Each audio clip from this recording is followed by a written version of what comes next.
先干活吧你！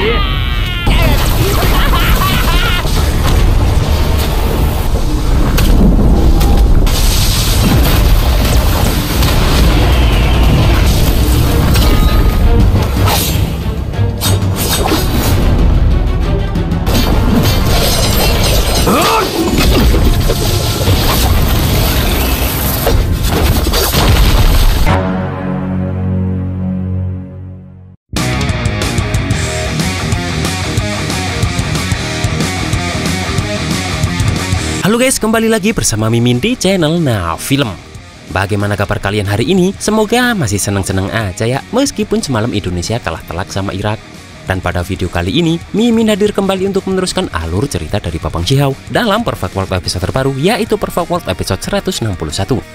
Yang mana pada Perfect World episode 161 ini menceritakan Shihao yang melawan dua jenius generasi pertama alam atas sekaligus.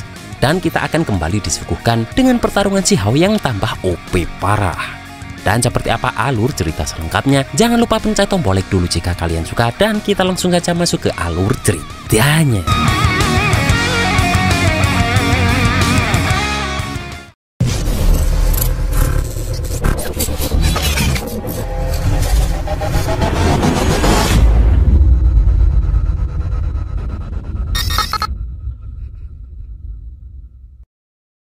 Di sini Shihao dan Hong Huang pun langsung memasuki reruntuhan alam obat ilahi immortal kuno. Dengan cepat Shihao pun mengambil batu petir agar dia mulai bekerja dan berhenti tidur. Batu petir yang mencium bau di situ pun sangat senang karena seperti mengandung bahan-bahan obat yang bagus. Di sini Shihao memberikan pupil gandanya kepada batu petir agar batu petir memeriksa tempat itu. Kemudian batu petir memeriksa itu dengan teliti dan langsung melaporkan itu kepada Shihao, bahwa formasi ini tak sederhana karena formasinya diselimuti dengan rotan ilahi kekosongan langit.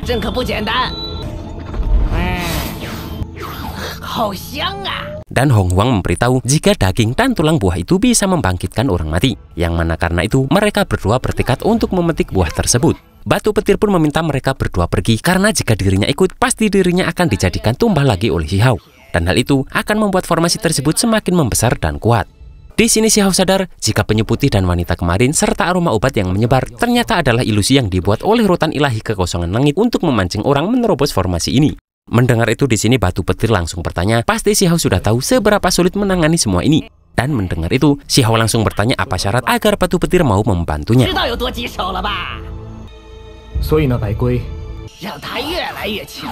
Batu petir pun memberitahu jika untuk menghancurkan teknik formasi ini Shihao harus memberikan batu esensi kekacauan kepada batu petir. Namun Shihao yang sadar bahwa barang itu adalah bahan ilahi immortal kuno pun tak mau memberikan itu kepada batu petir.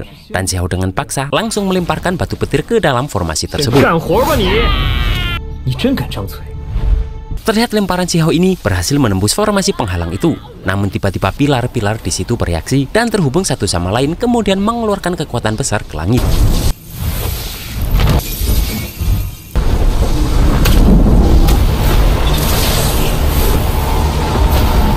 Terlihat batu petir sangat ketakutan melihat banyaknya petir yang muncul. Dan batu petir ngomel-ngomel karena seharusnya pengorbanannya ini sudah sepadan untuk mendapatkan batu esensi kekacauan. Namun Shihao masih ingin melihat kinerja batu petir lebih dulu.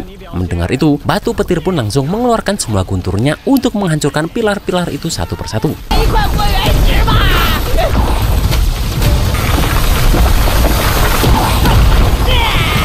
Dan setelah hancur beberapa, batu petir pun meminta Shihao untuk segera ikut masuk ke dalam formasi.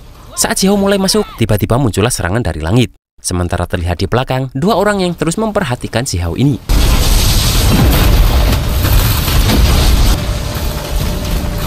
Dan tiba-tiba dari langit, muncullah beberapa iblis kuno yang mencoba menyerang Shihao ini. Namun dengan cepat Shihao langsung mengeluarkan semua tekniknya untuk melawan iblis kuno itu.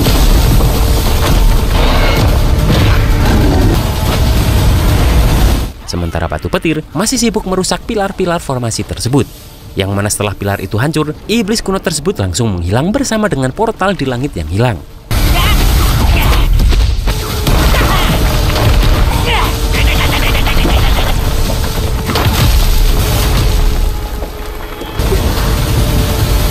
Kemudian batu petir meminjam pupil ganda Shihao lagi untuk memeriksa tempat sekitar.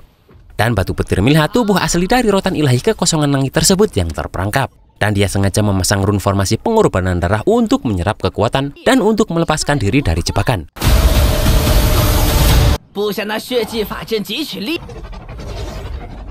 Mendengar itu, tiba-tiba muncullah Lan Yichen kemarin yang juga mencari itu dan meminta Xiao pergi. Namun dia meminta agar batu petir diserahkan kepada Yichen saja.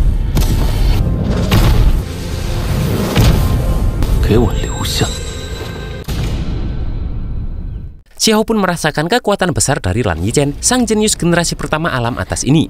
Batu petir pun merasa bahwa Lan Yichen ini adalah seorang budak dan langsung menyerangnya. Namun terlihat Lan Yichen ini mampu menahan kerasnya batu petir ini.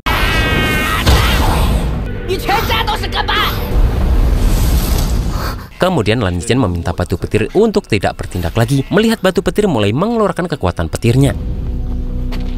Di sini batu petir tahu bahwa yang barusan bicara bukanlah Lan Yichen. Dan benar saja, ternyata Luo Dao juga muncul dan selalu bersama Lan Yichen ini.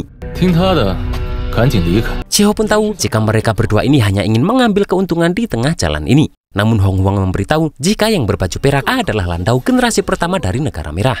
Dan dia mempunyai pedang tulang vermilion yang tajam dan tak ada satupun benda yang bisa menghancurkan benda itu. Bahkan dia pernah membunuh seorang dewa saat berada di ranah venerable.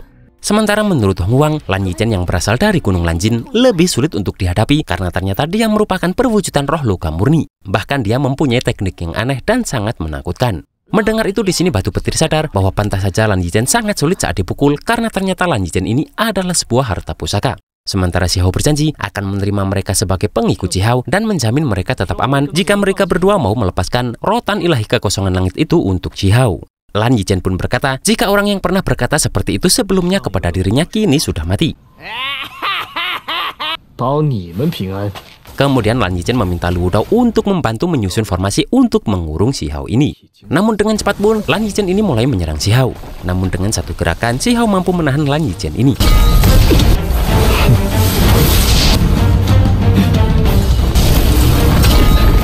Kemudian Xiao pun mengakui jika Lan Yichen ini sedikit lebih kuat dari orang-orang alam nether yang kemarin Xiao lawan. Mendengar kesombongan Xiao ini, di sini Lan Yichen mulai mengeluarkan harta berbentuk tumpak kecil yang banyak. Melihat itu pun, Xiao langsung mengeluarkan tumpak petirnya untuk meladeni Lan Yichen ini.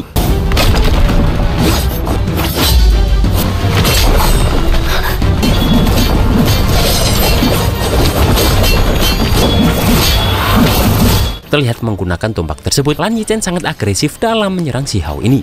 Dan saat Xiao sibuk menghadapi harta tersebut, di sini Lan Yichen berusaha menyerang Xiao dari belakang. Namun dengan cepat Xiao mampu membantingnya, bahkan mengeluarkan kekuatan teratai emasnya yang besar.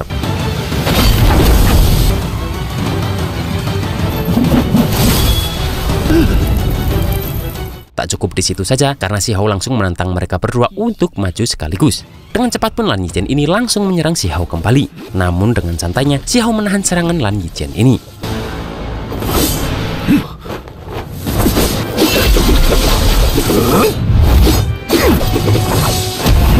Di sini Lan Yichen berusaha menusuk Xiao langsung menggunakan tombak kecilnya, namun masih bisa Xiao tahan. Tiba-tiba dari belakang Luo Dao muncul dengan mengeluarkan harta pusakanya, yaitu pedang tulang vermilion.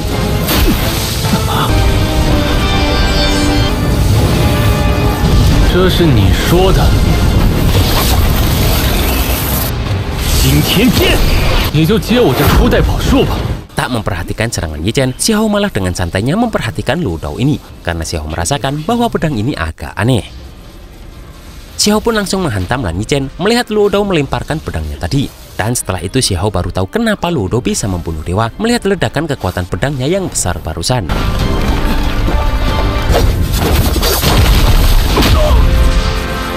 Xiao pun berusaha menyerang menggunakan tombaknya, namun terlihat teknik Lan Yichen langsung mengikat Xiao ini. Bahkan di sini Luo Dao sudah mengeluarkan rambut apinya untuk bersiap menyerang Xiao tersebut.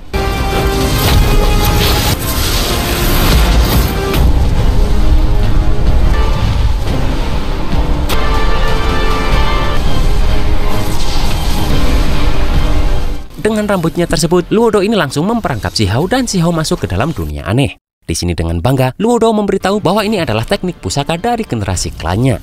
Xiao yang sudah mengerti semuanya, langsung menggunakan kekuatan tertingginya untuk menghancurkan belenggu itu dan membakar Luo Dao ini. Dan tak lama kemudian pun, Luo Dao ini langsung terjatuh dari langit.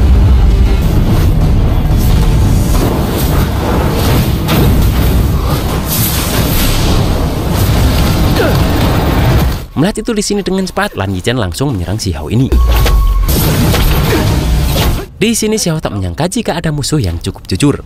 Kemudian Lu Do pun meminta Lan Yichen untuk menyerang Xiao secara bersamaan. Namun di sini Lan Yichen kebingungan karena Lu Do ini malah kabur. Xiao pun merasa aneh, padahal mereka dulu yang menyerang, tapi sekarang malah mereka yang kabur duluan. Kemudian di sini Lan Yichen pun berusaha kabur mengikuti Lu Do ini. Melihat sayap Lu Do ini, Xiao yakin jika pasti dia mempunyai garis keturunan Vermilion, yang mana Xiao langsung teringat dengan Wu Ling-er. Dan karena itu pun, Xiao tak akan melepaskan mereka berdua.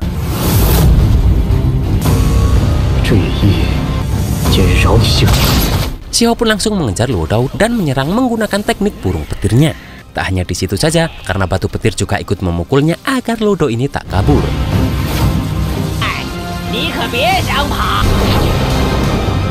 Kemudian Xiao pun langsung mengejar Lan Yichen. Melihat Xiao yang mengejar, Lan Yichen pun langsung turun dan menggunakan tekniknya untuk menahan Xiao ini.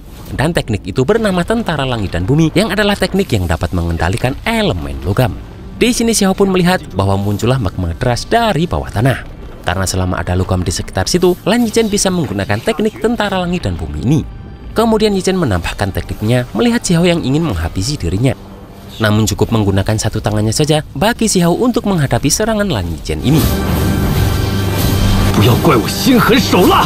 Di sini Xiao pun berbalik menyerang sambil berkata bahwa jika Yichen berdiri terlalu tinggi maka bisa tersampar petir. Dan benar saja, karena di sini Xiao menggunakan teknik petirnya untuk menyerang Lan Yichen ini. Setelah itu Xiao sadar jika mereka berdua tak bisa dimakan melihat mereka berdua sudah tumbang. Dan Xiao bertanya apakah mereka berdua mau menyerah atau memilih mati saja. Mereka pun bertanya siapa Xiao ini karena orang tak terkenal bisa mengalahkan mereka berdua.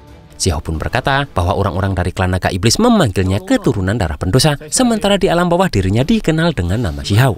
Dan di alam atas ini Xiao menyebut dirinya dengan nama Huang. Dan tentu saja Hong Huang terkejut mendengar itu karena ternyata Huang itu adalah Xiao. Mendengar ternyata itu adalah Huang yang terkenal, mereka berdua tak menyesal kalah dari Xiao. Namun mereka memilih lebih baik mati daripada harus menyerah dan menjadi budak Xiao ini. Mendengar tekad mereka dan melihat garis keturunan Lu Do, di sini Xiao malah bersedia menjadi sahabat mereka berdua dan tak akan mengganggu kebebasan mereka berdua. Namun Xiao hanya meminta agar mereka berdua membantu Xiao mencari obat suci saja seperti mata air ilahi immortal dan sejenisnya. Agar mereka tak saling berhutang setelah keluar dari reruntuhan immortal kuno ini. Karena mereka semua pasti akan pergi ke tujuan mereka masing-masing.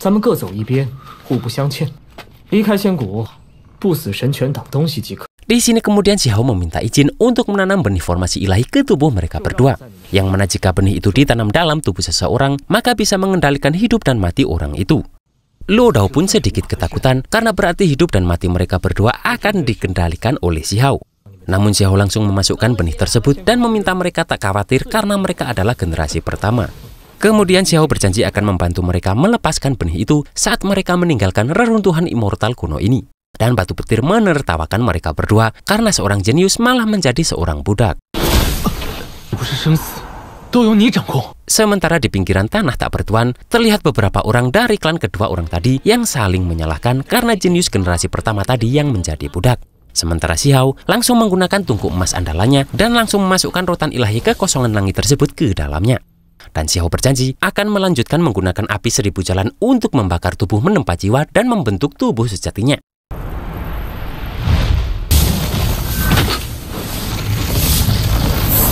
Kemudian Xiao pun mengajak berpisah di sini dan Lu Do juga akan mencari obat berharga seperti kesepakatan awal. Dan 1 tahun kemudian mereka harus bertemu di kota Guangming. Sementara Hong Huang juga pamit pergi karena ingin mencari temannya.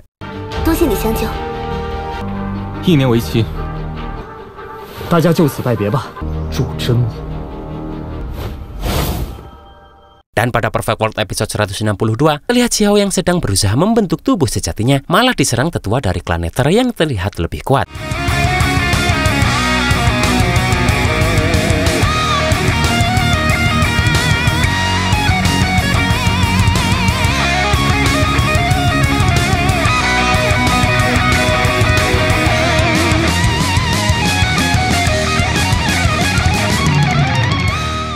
Dan itulah guys alur cerita Perfect World episode 161 ini. Bagaimana nih menurut kalian kekuatan Xiao yang sekarang? Nggak ada obat bet ya kan? Dan seperti apa pertarungan lebih besar yang akan Xiao hadapi, kita tunggu saja di Perfect World episode 162. Akhir kata, tetap semangat meskipun semalam Indonesia kalah lagi, dan see you next episode.